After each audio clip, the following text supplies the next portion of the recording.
Do you have anything keeping you up at night? Because I do. Just when I think I have life figured out and everything is going so well, then something pops up in this crazy life of ours and it robs us of our sleep and it makes us worry and it makes us have anxiety. And the last couple nights, I was laying in bed and I was thinking about this thing that I have no control over.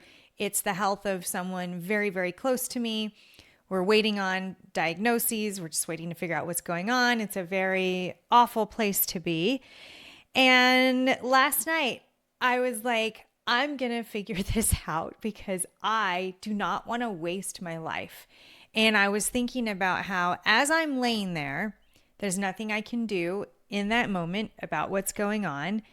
And there are so many amazing, beautiful things happening in my life. And I want to focus on that, but it's easier said than done, right? It's so hard when we're in the middle of a worry session to pull ourselves out, especially late at night. I don't know why it happens late at night. Maybe it's because that's when we're finally resting and we're not busy and we have time to think about it.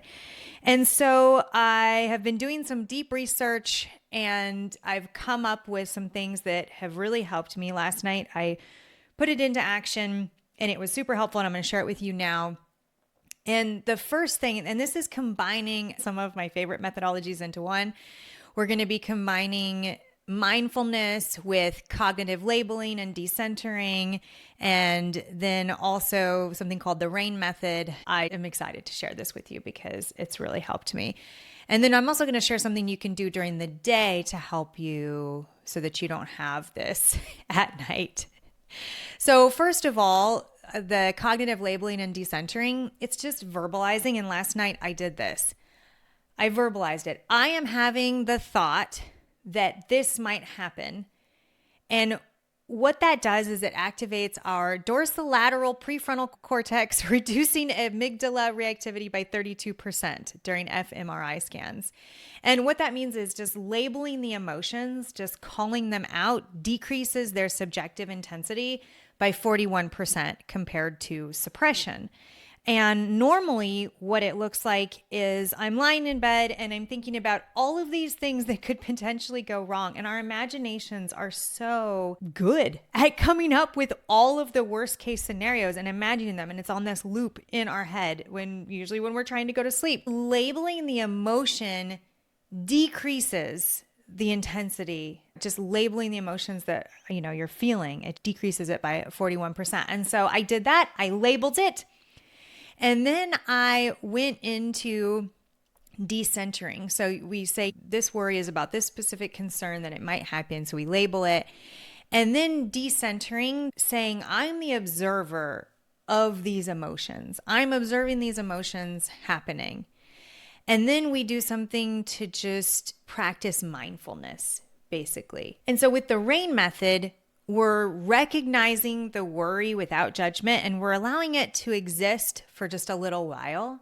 And then the next thing that I did is I decentered. I said, I am observing these emotions happening. So I took a mental step back and said, I am the observer of these emotions. I am observing these things happening inside my mind. And that instantly helped me.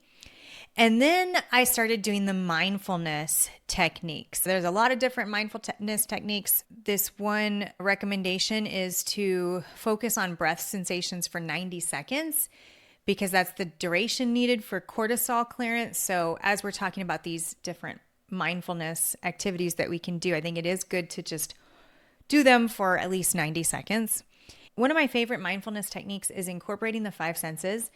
And there's the 5, 4, 3, 2, 1 grounding technique, and it's identifying 5 objects. So if you're in your room and the lights are on, you can look at 5 different things in your room, and then 4 textures. You can feel the sheets, you can feel your doggy if you have a doggy, your pillow, just 4 different textures, and then 3 sounds. Just listen for 3 different sounds.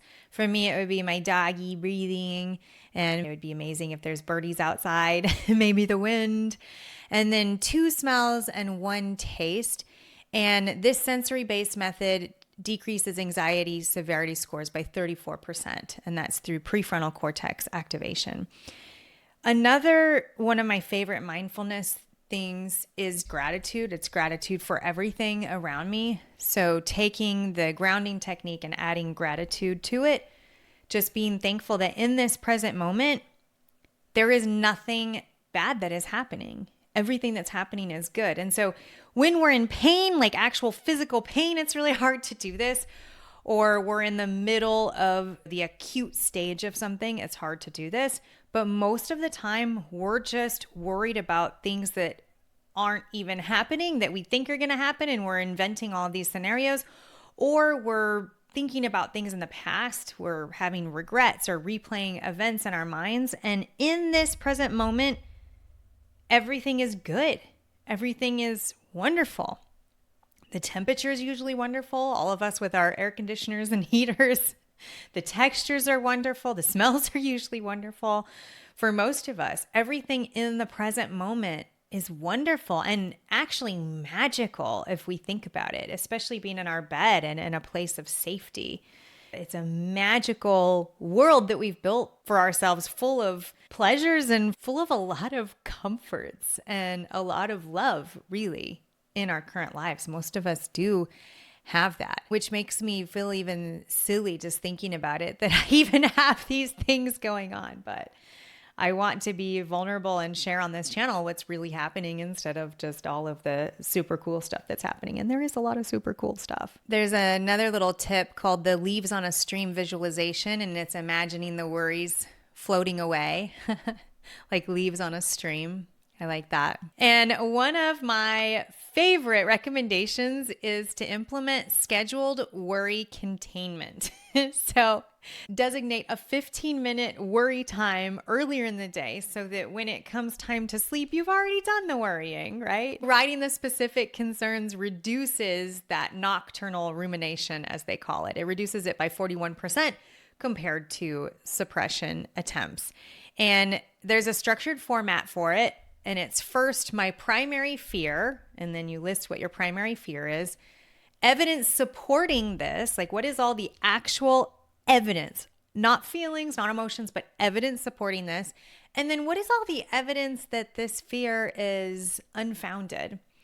And then what's the actionable step that we can take if there is one? And then it's kind of like we put it in its place. And our brains are just trying to protect us, which is why one of my favorite ways to start all of this is to say thank you. Thank you for bringing this up. I appreciate you. But if we do the worry in our own container earlier in the day, then maybe we'll be able to sleep well. So I'm definitely going to be trying that today. And if you're new to my channel, I have come a long ways in this life. I was raised poor. I have a big weight loss story. I've gotten out of some really tough relationships, and I've built multiple 7-figure businesses. And the thing that has helped me the most in life is changing my mindset. And that's mostly what I talk about on this channel, is all the different ways that we can use our minds as a superpower instead of a hindrance. And that's what I'm sharing here. And for those of you still watching, a personal update is I am moving this week. I will be in my new house this weekend. And I'm having some regrets about just renting out my house and moving into a different one. However, I think that those regrets are all just the worry and the fear of change. I don't think that they're real, but they are there. And so I am journaling through them and working through them. And another thing I am excited about is I am researching whether or not I want to pursue a PhD in psychology to be even more helpful on this channel, because I'm an avid learner. I love learning about psychology. I love learning about the power of our mind and also the destructiveness of our mind and how to overcome it. So that's something I'm deep in research on. I will let you guys know what happens. I am really in this timeline of not wanting to waste any of my life, which is why I really want to not be worrying at night, because that's wasting time. That's wasting my life. And going back to school, I love the idea of academia. I love learning. However, I feel, and I could be wrong, I feel like there could be a lot of wasted time there. So I'm going to see how I can do it without wasting time. I don't know if it's possible because I'm 41 and I've lived a lot of lifetimes in one life. And I feel because of my different businesses, I've met tens of thousands of people in my lifetime. And I feel like I have a lot of experience and I just want to keep learning. And it's amazing when we get excited about something new that we want to try. It's amazing all the things that come up that try to keep us from doing that thing. And it's usually fear and the buyer's remorse of, oh, what did I sign up for? Or what did I do? I'm trying to figure out how to move forward, take action, and not feel that, because we all know that we have cycles where we're feeling on top of the world, and that's when we sign up for a lot of things, and then we have some lower points, and it's usually the effect of, dopamine release is usually what's happening there. So when dopamine's released, we feel on top of the world, like we could do anything. We're so excited about everything, like we're just feeling really, really good. And then on the other side of it, there has to be this kind of come down.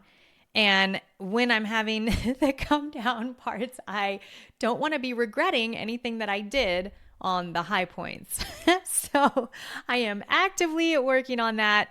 Let me know if any of this resonates with you. Would love to hear in the comments what's going on with you, what your journey looks like. And definitely if any of this feels good or you want to continue watching the journey, like and subscribe and all the things.